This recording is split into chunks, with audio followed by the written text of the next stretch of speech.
That's lovely. Going to be in the markets. All right, as usual, Patrick's away to get the pints. Maybe I should be buying the pints. Maybe I am. I'm looking forward to it today. Here we come. Talking to yourself again, eh? I am talking to myself. Come on. And the legions of fans. It's a good thing I did. Haven't had a pint in fucking weeks. Oh, really? I had a couple of light beers last night with some food. Yeah. And food didn't sit as well. But I made it.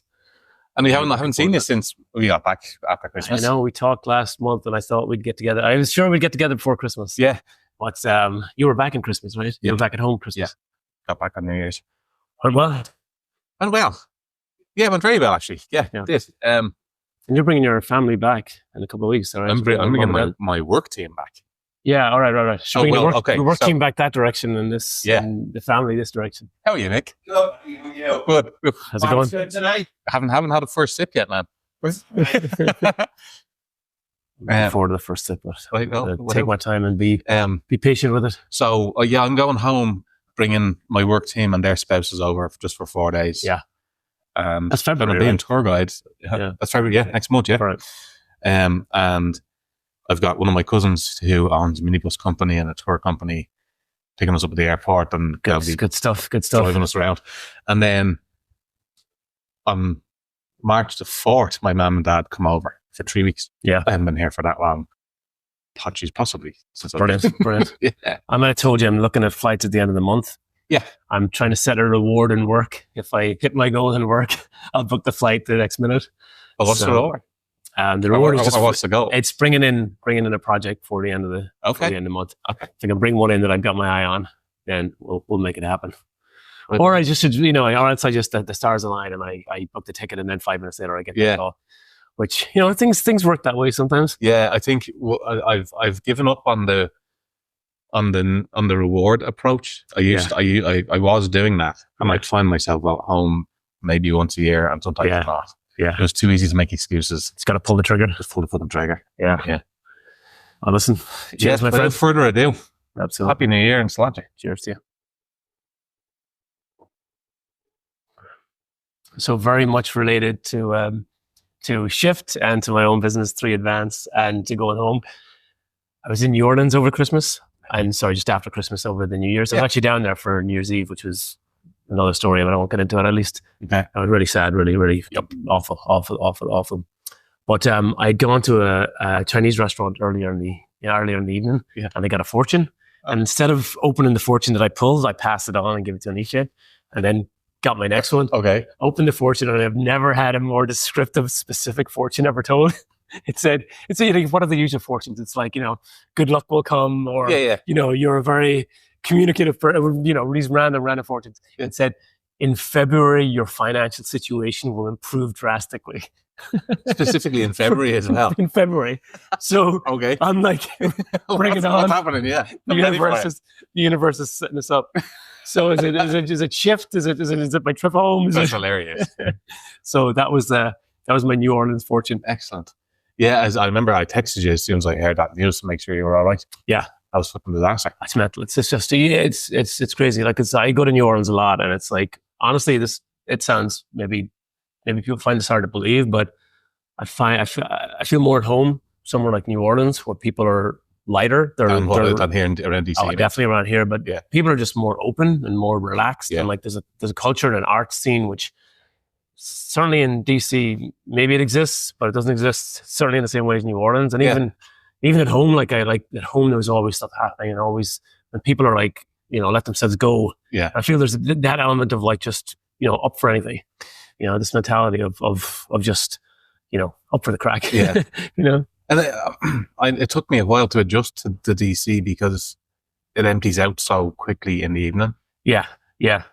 Literally dead. Yes. Everyone's in there for work. And then the surrounding suburbs, the close suburbs, Arlington, Alexandria. But so that's where all the crack is in the evenings. So it's a very work first city. Definitely. It's funny, the Irish pubs at lunch in DC, there's one down by Union Station. The Dubliner? Dubliner, the Irish. Fantastic. Yeah. That's probably the great spot. The quintessential Irish pub in Washington, D.C. is the Dubliner, right? It's anyways, go ahead. Like you're, there's next door as well. What is it, like the Kelly's? Is that still there? Kelly's Cellar or Kelly's Irish Times? The Irish Times. I don't know. I presume it is. I haven't heard of it. It was like the absolute opposite of the Dubliner. Yeah. The Dubliner was a sit-down, nice, conservative kind of like, you're sitting down having a sensible pint. Yeah. And then next door, it's a complete shit show. Yeah. Like out of control. And I think that's probably the only exception I can think of in downtown DC. Yeah. That doesn't really die as much as the rest of the places after hours, Yeah. It's funny, there's a bunch of Irish pubs in the city of DC that seem to be just slap on the Irish pub logo. Yeah. Don't need it. I shouldn't really call out a few of them, but there's a couple in mind that are just they seem very like, I don't know, like just like they're a bar with a shamrock outside. Yep. I'll tell you something, that one thing that I really see, and one of the things from home that I always appreciate when I see them, and I don't know if we have them in here, is more round tables. Like, and I think if I go into somewhere that in American Irish pub that's so square everywhere, like this has some diagonals and quirks, and it's quirks, right? You want to have the little quirks. Yeah. But if you go into somewhere, it's very, tables are square, everything is like aligned. It's something that doesn't sit right with me about it. You're right, actually. There isn't the round. What do you think the difference between the round and the square is?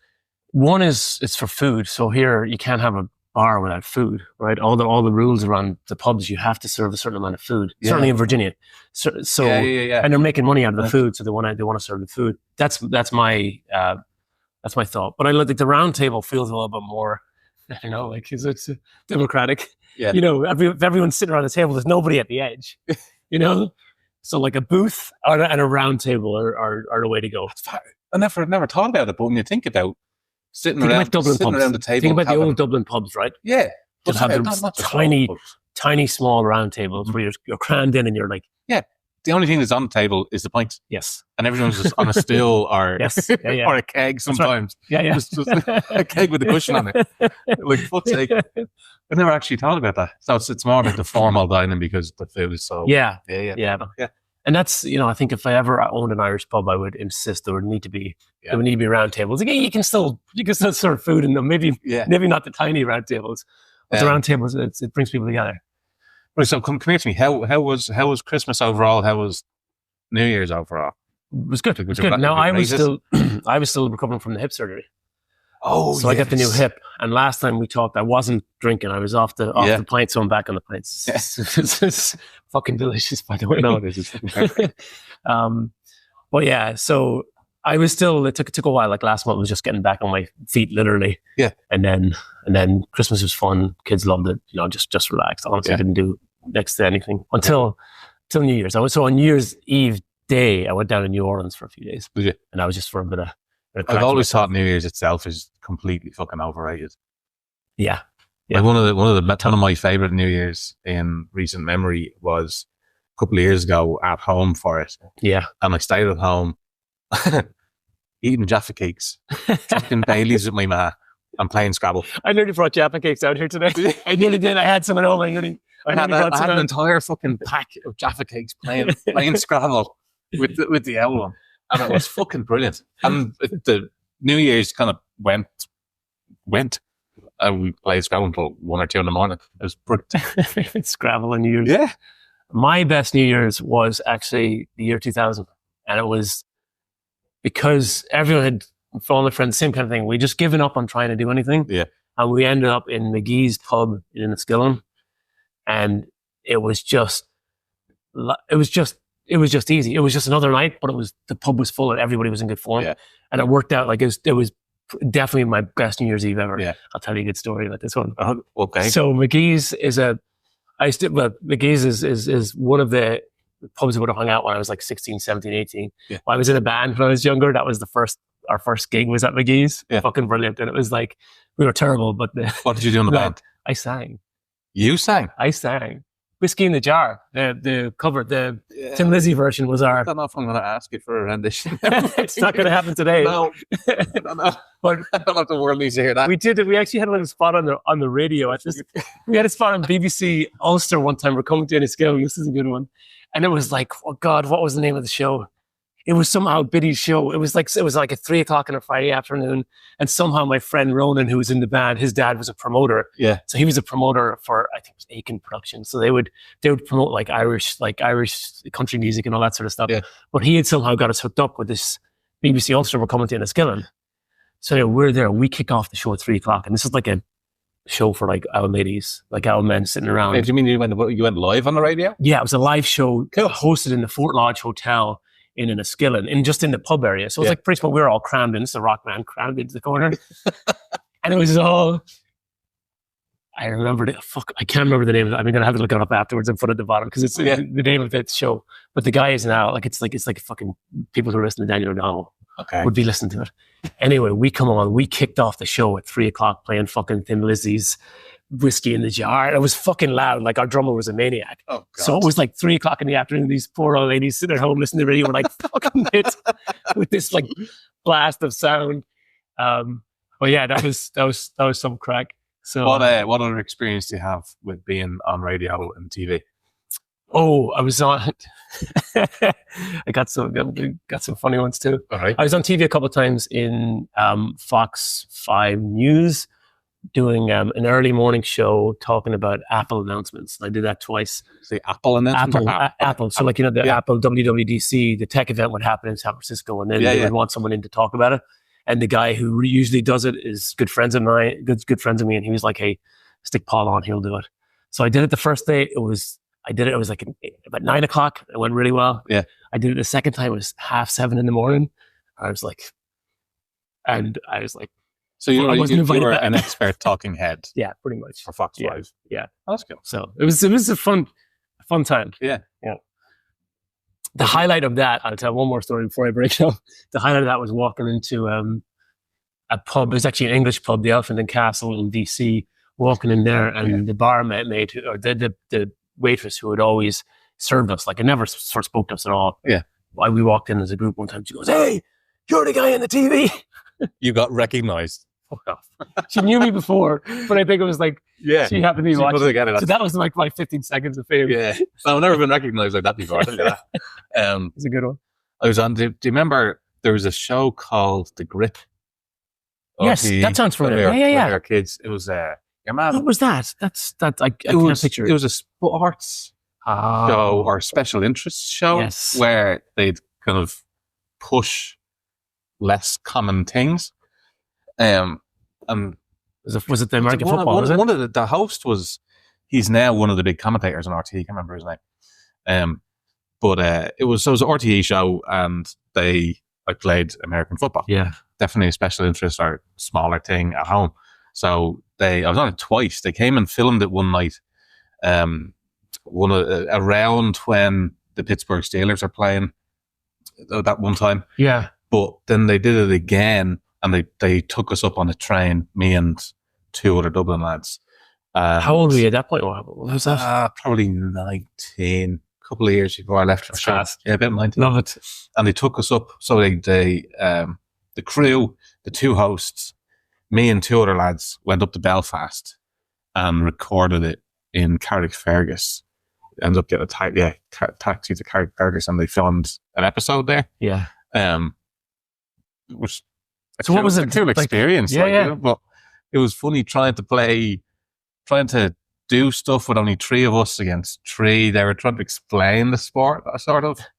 I'm sure you got a few action shots though. Oh yeah, it's a good time. Yeah. All pre-Google though. None of it. Like, there's no evidence of this online. Which I'm kind of glad for. You can pull it up somewhere. Jesus, if you search me online, you're only getting the property management. Yeah. There's no. You got to go a bit deeper to find Paul Murphy. I think. Well, it's common Irish name. Yeah, exactly. Yeah, my last name sticks out a little bit. My brother was on School Around the Corner when he was younger. Was he? That was fucking. Oh, that's fucking brilliant. And the clip of that is fantastic. It's like he was all very sensible. It's hilarious. I used to sing lullabies for my son. Yeah, Irish ballads. But one of the songs I'd sing is a fucking song for that show. I still remember it. That was hilarious. So he was on School Around the Corner, and he was a very sensible little child. And I remember he was with another lad who was like, this is back in Ballina, and the other wee lad, and he was like, they're like 6 or 7. Yeah. And the other lead we lad was just he was like the character, and Stephen was like the straight edge, like don't say something wrong, you know. And I remember the Jerry Ryan legend. Jerry Ryan had asked the two of them, so you both got your first communion this year. I know. How did it go? And Stephen is like, oh, we received the body of Christ for the first time. Yeah. And his friend beside him, we went out for a good feed. We went out for a good feed. We went out for a good feed. That's classic. That's Ryan Tubridy. That's who hosted the. Not Ryan Tubridy. There's Ryan. Jerry Ryan. No. Sorry, the Grip, is it? Yeah, the Grip host was Ryan someone. Not Tubridy, though. Yeah, because he was a late. I think I remember that, but I can't picture it. Of course, anyway, it's a good one. Yeah. So what's going on? All right, so I have to talk about this. I cannot avoid this because we didn't cover it in the other newsletter last week. Oh, for fuck's sake! It wasn't the Craic. No, this is good. This is as soon as you get into it, All right. We didn't cover it last week because it was we had just found out about it on the Friday. It's the Cherry Tomato Bridge. Ah, stop. Like, talk about the most perfect fucking Irish story. I know. Like, that's the most pointless, spontaneous, needless. Fucking amazing. Is it still there? Like, so did you follow the threads through what happened? Some of them. I presumed it was going to die pretty quickly. Like, it has to be a fad. It's not. Let me talk through it and you can tell me what else is. Right. So what I believe, and I'm not sure what I'm picking up by now is like, so some photographer who takes pictures of like rubbish on the streets initially, like a month ago or like maybe 2 weeks ago, took this random picture, and that was by herself. So that was a random one. She said, "Oh, someone threw out this." So that was a standalone thing by itself. Okay. And then a week later, some other random like Instagram or TikToker passed the same bridge. The cherry tomatoes were still there and they were frozen. And then she made a video of, "No, I'm not going to be eating these. No, not going to do it. Not going to eat them." And suddenly that popped up, and then it just took off and went viral.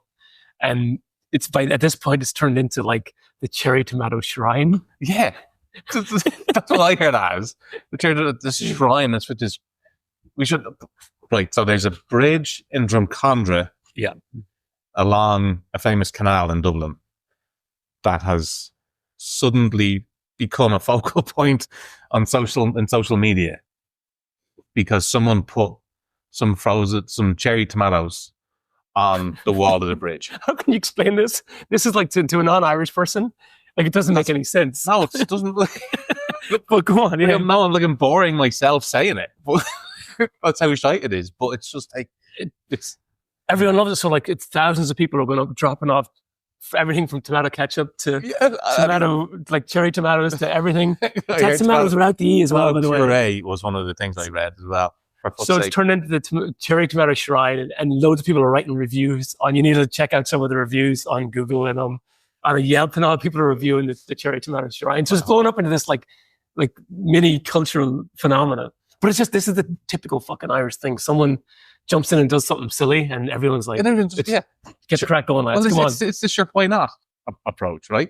Sure, why not? So I was, if none of this makes any sense, go check out the newsletter, because it's just as like, if you're just like, you're nodding your head going like, I absolutely see how this happens. Yeah. Like, so, yeah, we'll have, you have to pay the visit when you get back. No, I don't need to. I genuinely don't need to. I know the bridge you're talking about. I can picture it. I was, the reason why it popped up again when I was on the way out here, I was listening to Blindboy talking about it. And Blindboy was covering the podcast. He was. And of course he was. That madman was going even deeper and saying it's, well, he probably found some connection to something historic. That's what he does. 100%. Right? He'll 100%. Make something completely fucking pointless and irrational and find a connection and reason it out. That's what he does in his Perfect. podcast. It's exactly that. You couldn't put it better. That's what he does. Yeah. There's like 3 miles away. There's some like religious thing that's exactly this. Like, that's been around for like centuries. That used to be a pagan ritual that turned into a Christian shrine. And so that's around that bridge or near that bridge. It's 3 miles away. So he's connected it with that, and then he's like connecting with like Dublin, and it's the culture dying in Dublin with the expensive rent and how people are longing for something different than new taco restaurants. I agree with that bit. They called it the between the canals. Mm-hmm. So there's the Royal and the Grand Canal in Dublin. Between the canals is dying. So that stuff is definitely true. But that's what he does. I love listening to his podcast because there was one just before around Christmas time. There was one where he talked about Google's new microchip. Yeah. They called it Willow. It's a quantum. Oh, the quantum. Yeah, that's right. And he connected the quantum physics and Irish mythology. Yeah.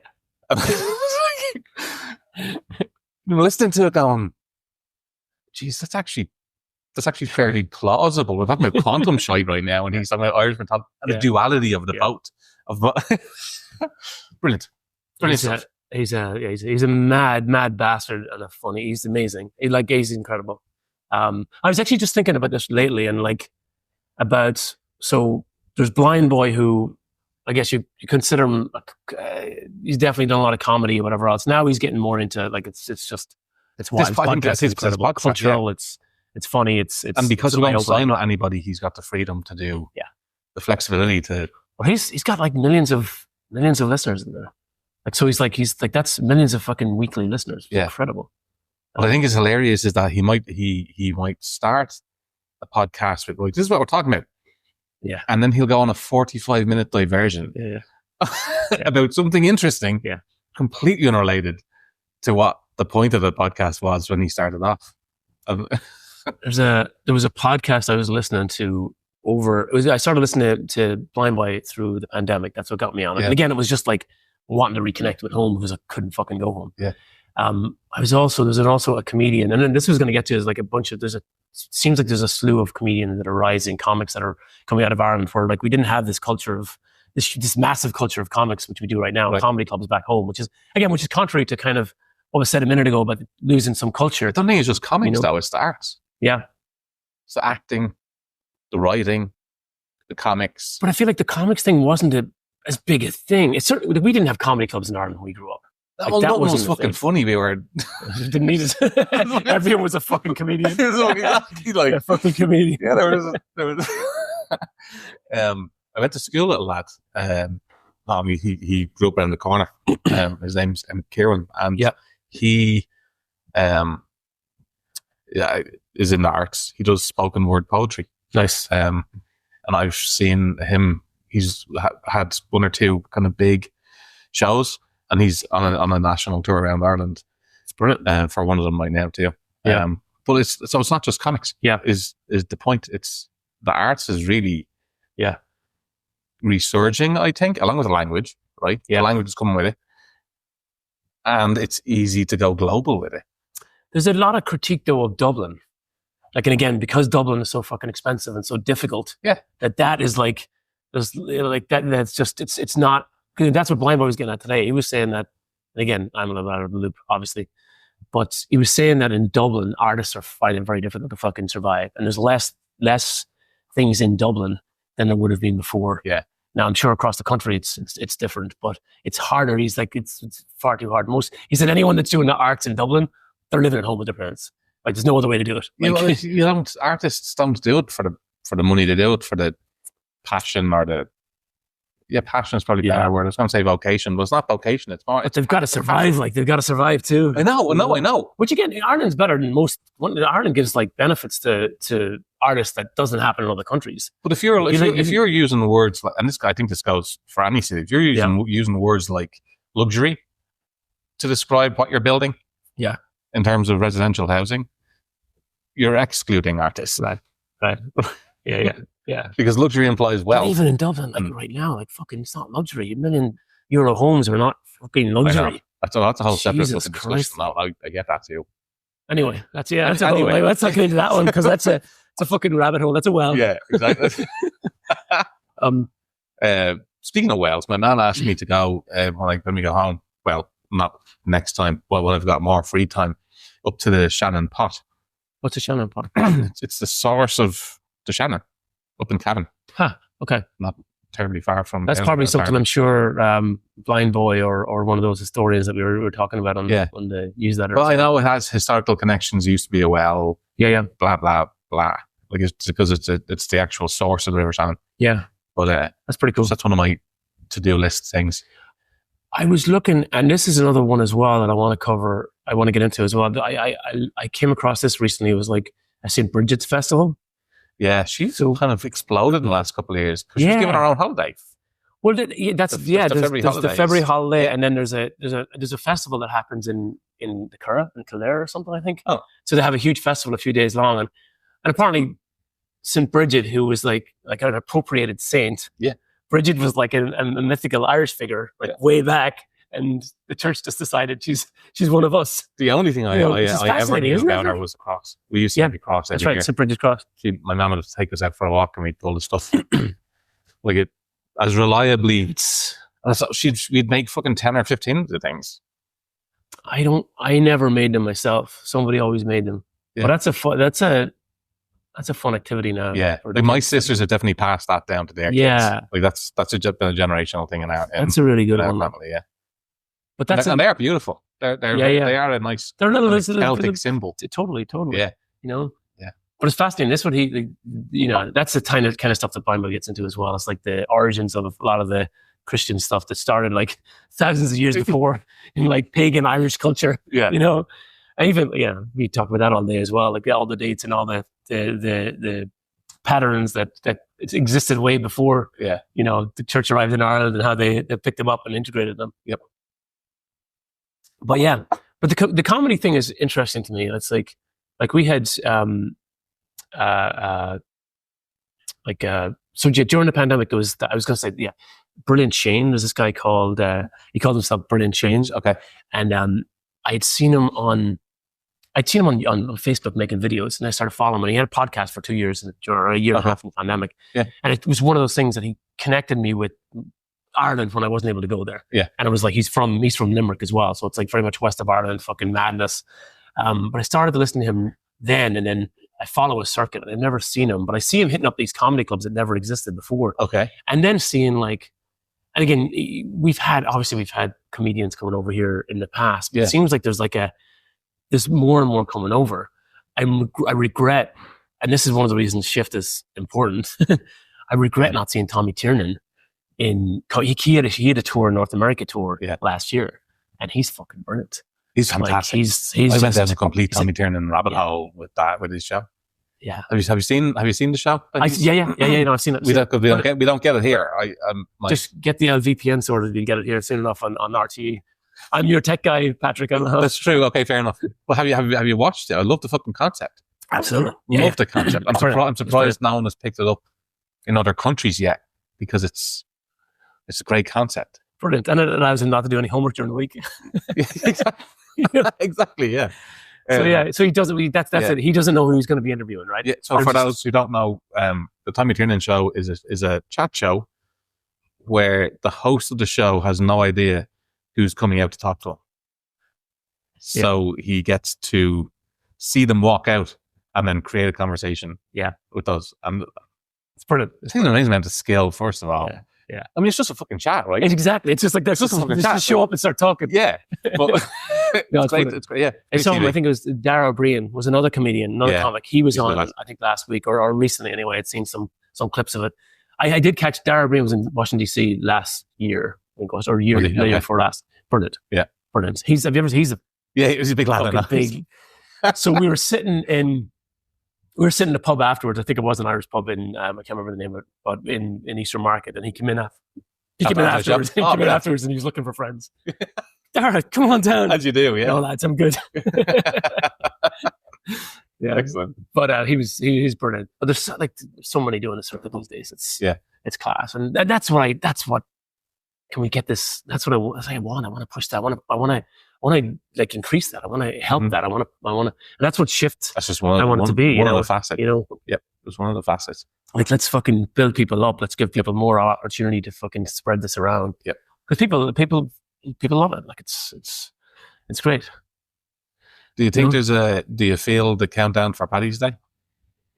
We had I think this week was like kind of like a sort of like the sky opened. Yeah. Cause like hustling, and sort of the sky opened. Yeah.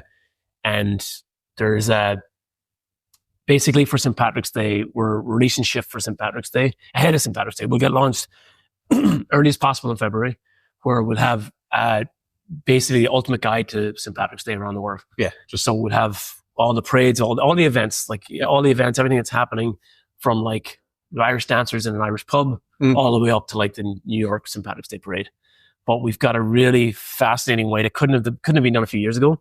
It's using with AI and with going out there and finding things and having a system and oversight and all this to capture everything that's going on and put it in there. So it's like this week was like a real 20 point for me because like I'm like we got to be moving. We move. Yeah. And like so like the tension's rising, and then this week was like, okay, this is working. This is happening. So excellent. Very, very confident. I'd say like early February, we'll have like a rough version of just St. Patrick's Day events, and then take it from there and see how much we do in February and what we focus on in February. That's the launch pad. But it is a launch pad. It's a launch pad. If we can get some kind of traction this year, and then there's so many exciting things that I want to get into, but I'm just like, just fucking get this done. Right. Get this done. And as I say, I'm breathing more relaxed because we had there was a breakthrough this week where I saw the pieces coming together. I'm like, it's on. So good. So I've got a little like step on my, what is it, like a spring in my stride, just bringing a step in my stride. Hell, just fucking walking for you is a success right now. So we'll take it. Touche, my friend, touche. Yeah. So yeah. I'm looking at going home. There's a few, I think we talked a little bit about this last day, but I also want to build up this is just a personal thing. Like we sort of talked a little bit about it, like a bucket list or a few things. And we talked about the pints in every county. Yeah. But I want to ask you, like, who are the musicians or who are the personalities or things that you want to do before you can't do them? And that might be because you're getting older, you're away, or it's because they're fucking getting older. Yeah. Is there anyone you haven't seen yet? Is there anyone that you're like, is there anything you haven't done yet that I think I regret not going to see U2 at the Sphere. And I said no purely on the cost of the fucking ticket. It was just same. But the flights would have been all right getting out there, but just the price of the fucking ticket that I was in, it would have been worth it. Because it was a spectacle. Yeah. I'm kind of regretting that. And they are getting older. Yeah. You've seen them, I'm sure, right? Yeah. Saw them in Slane, was it? Worked with my uncle on the buses and got in for free. That was it was in 98? Yeah. 97? Yeah, I saw them as well. That was fantastic. That was just before they kind of like went a little bit, I don't know. They've had a meandering. I think I'm definitely again, this is a good Irish question as well. Like, when did U2 peak?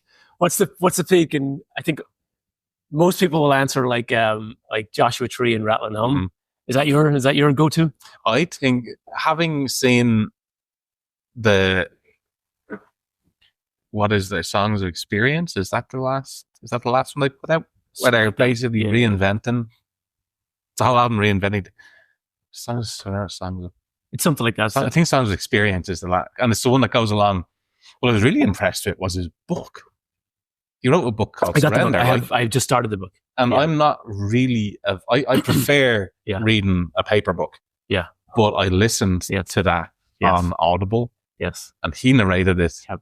And each chapter started with one of the songs. So each chapter started with, and I fucking loved it. Yeah. I'm like, and don't give too much away, by the way, because I'm.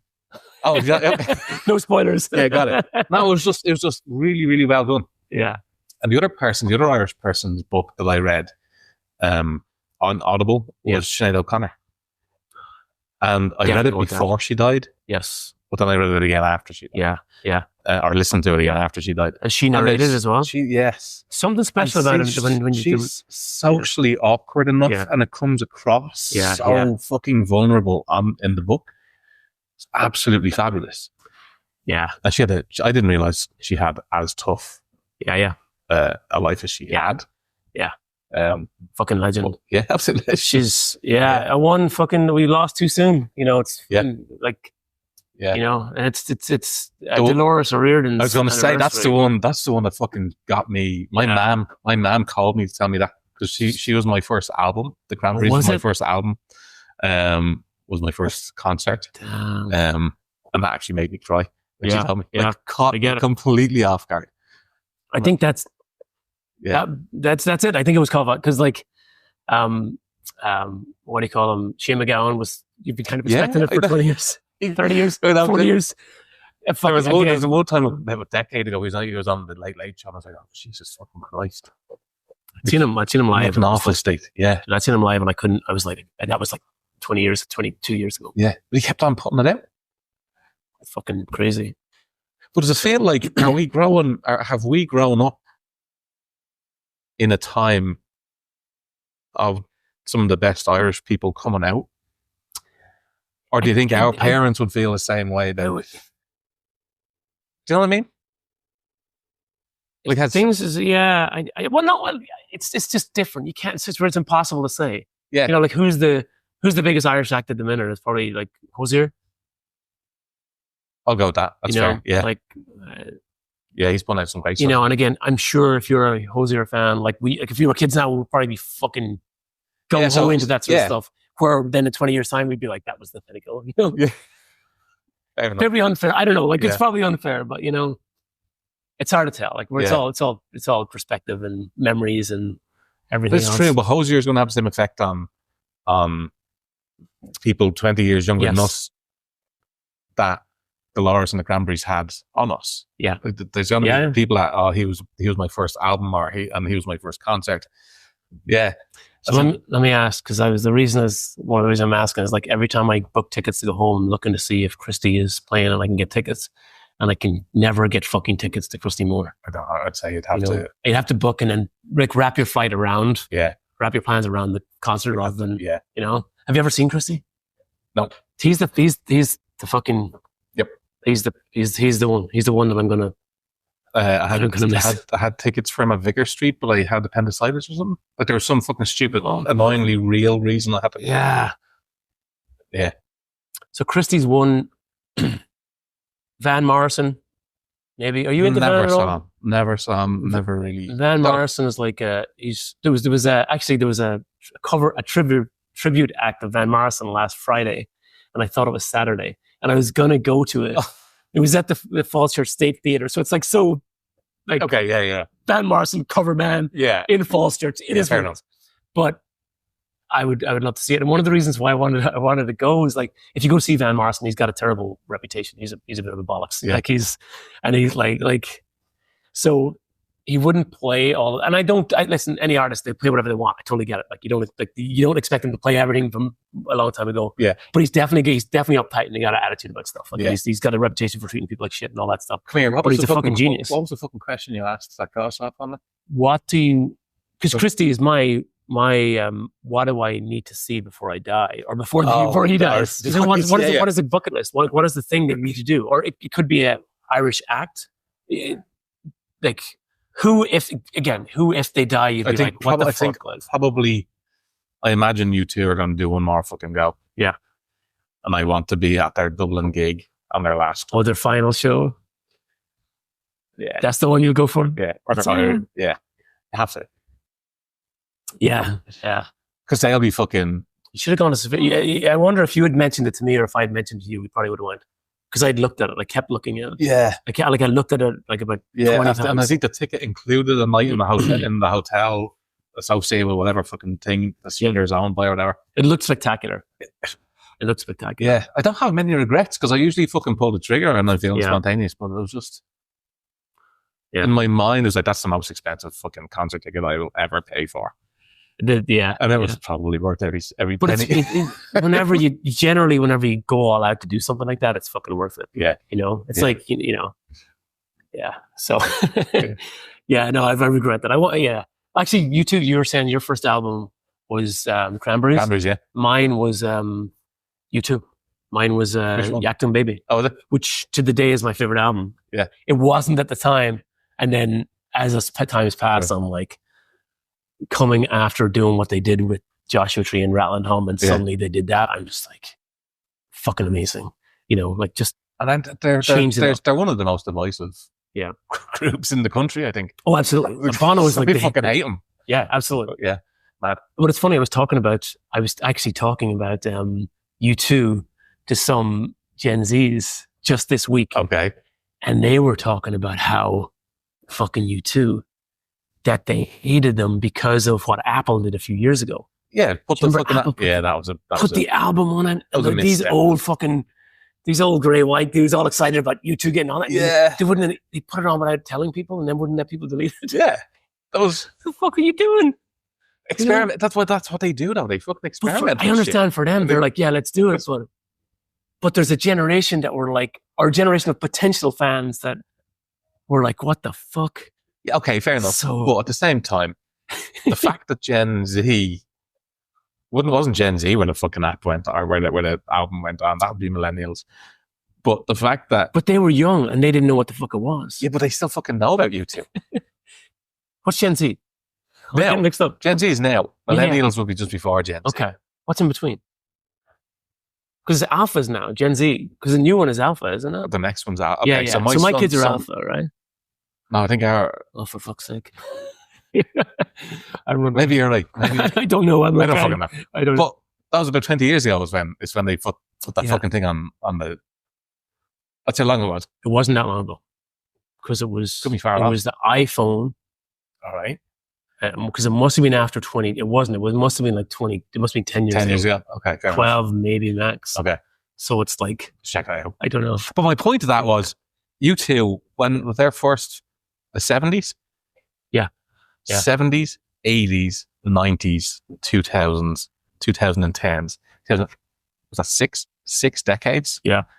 And today's people still know about who they are. Yeah. I'm still putting out new stuff. I need to listen to the audiobook. As I said, I've gone through about 8 or 9 chapters. Wait a bit. Yeah. Very good. It's kind of inspirational. Yeah. It's like a biography, but it's kind of inspirational. Yeah. Yeah, it's good. I love any autobiography that's told in the voice of the person. Yeah. There's something different about it. Like, I think that's a problem with audiobooks. Generally, I have that problem. Whenever people are reading them, it really puts me off. My distaste for the audiobooks is that sometimes I just fucking hate the voice of the person. That's what I'm saying, yeah. It's not even the voice. It is the voice. Yeah.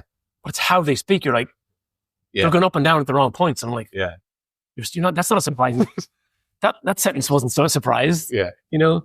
But if it's the original person, they have to be right. You know, no other way. So the pint is done. Craic. Is there any final words before we wrap this one up? No, this is good crack. I think I'm ready for February. Yeah, as am I. So we're going to San Diego as well on the first shift. This is like the first shift expedition. Yeah, I'm excited for that. You know? I'm excited for that. Yeah. I feel like so since the last podcast, I have my son turned 16. He takes his driving test in about 2 weeks. Wow. I bought myself a new car so he can have my car. He's paying me for it. He's not fucking getting it. Like he's going to pay me for it. He's getting a discount. He's getting a discount. He's getting a discount. Fair enough. He's going to fucking work and he's going to pay for the car. Yeah. I moved house. This is all in December into January across when I got back from Ireland into New Year. It all happened. Yeah. So I'm like on fresh footing for this year. As long as the snow goes away. Yeah, there's more coming.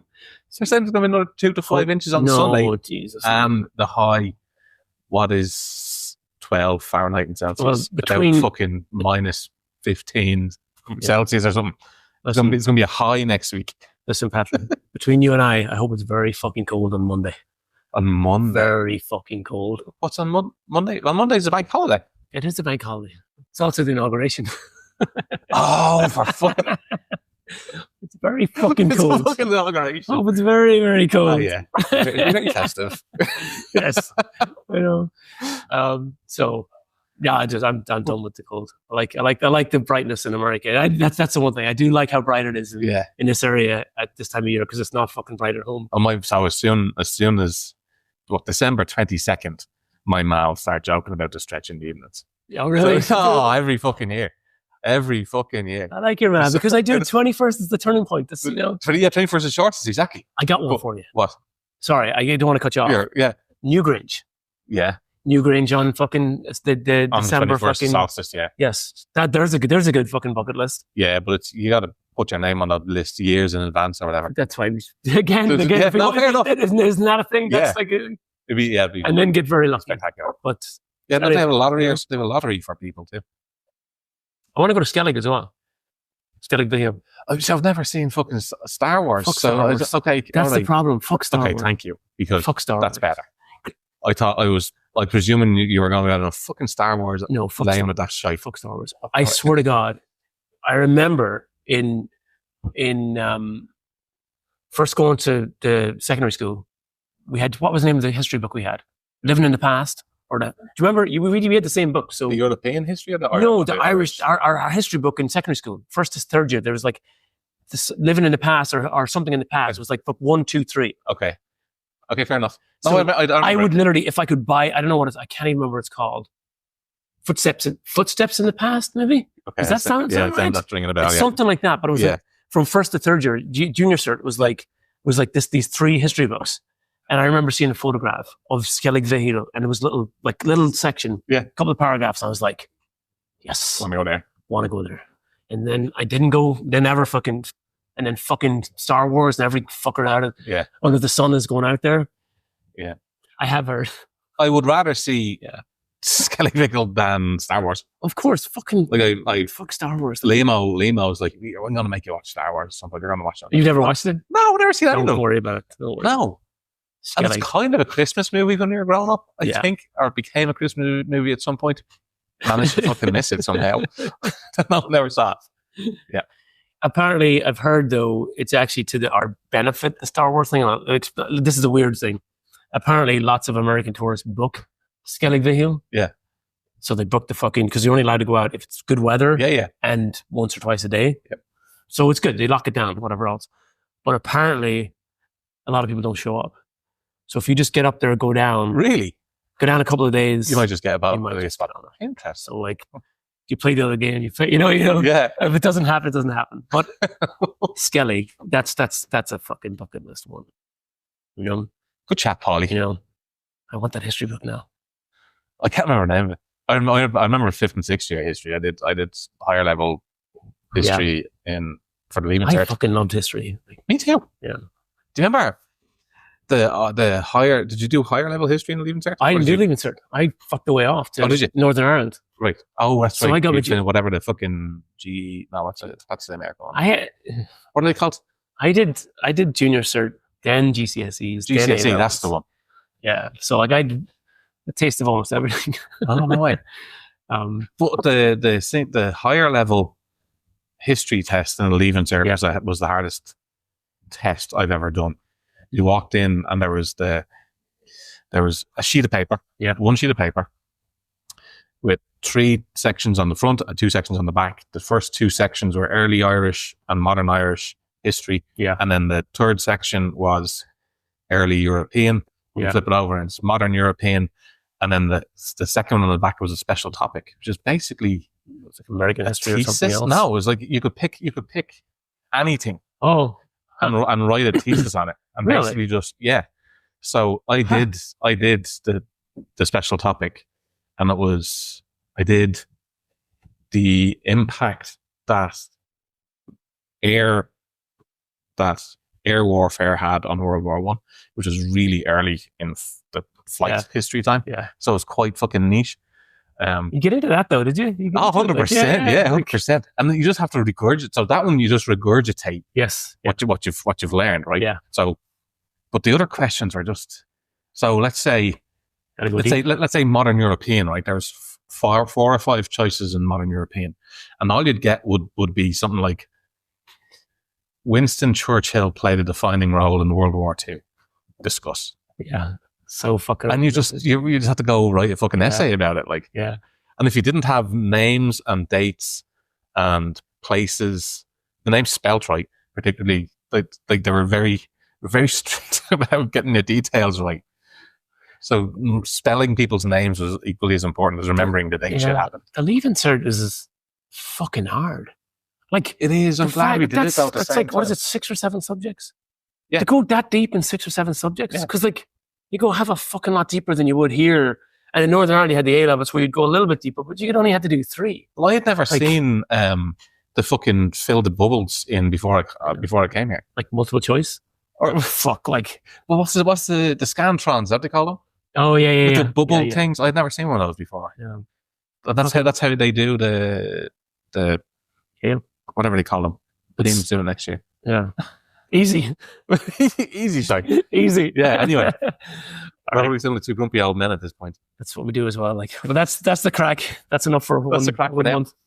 We'll take it easy and we'll see you next month. Check out shift.irish. If you've lasted this long, you have to. If you've lasted this long, you must be on shift.irish by now. Yeah, you probably earn a pint.